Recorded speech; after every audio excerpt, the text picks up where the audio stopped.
আপনাদের সমর্থন থাকলে আগামী দিন 250-র বেশি আসন নিয়ে চতুর্থবার তৃণমূল কংগ্রেস সরকার করবে, এ নিয়ে কোনো দ্বিমত বা কোনো অনিশ্চয়তা নেই।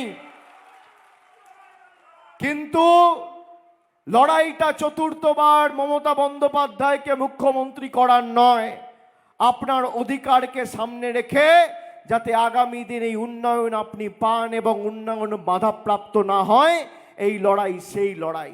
দিদির সরকার 5 বছর ক্ষমতায় থাকলে 26 থেকে 31 আপনারা 5 বছরে 1,02,000 টাকা আপনাদের ব্যাংক অ্যাকাউন্টে সরাসরি পাবেন।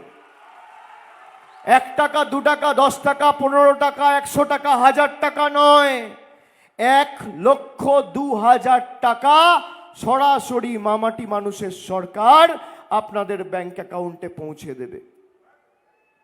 বিজেপির নেতারা কেউ বলছে লক্ষ্মীর ভান্ডার বন্ধ করব, কেউ বলছে লক্ষ্মীর ভান্ডার বাড়াবো। একাধিক রাজ্যে বিজেপির সরকার ক্ষমতায় রয়েছে। উড়িষ্যার মুখ্যমন্ত্রী বিজেপির, এদিকে বিহারের মুখ্যমন্ত্রী বিজেপির, ত্রিপুরার মুখ্যমন্ত্রী বিজেপির, আসামের মুখ্যমন্ত্রী বিজেপির, অরুণাচলের মুখ্যমন্ত্রী বিজেপির, উত্তরাখণ্ডের মুখ্যমন্ত্রী বিজেপির, গুজরাটের মুখ্যমন্ত্রী বিজেপির, রাজস্থানের মুখ্যমন্ত্রী বিজেপির, মধ্যপ্রদেশের মুখ্যমন্ত্রী বিজেপির।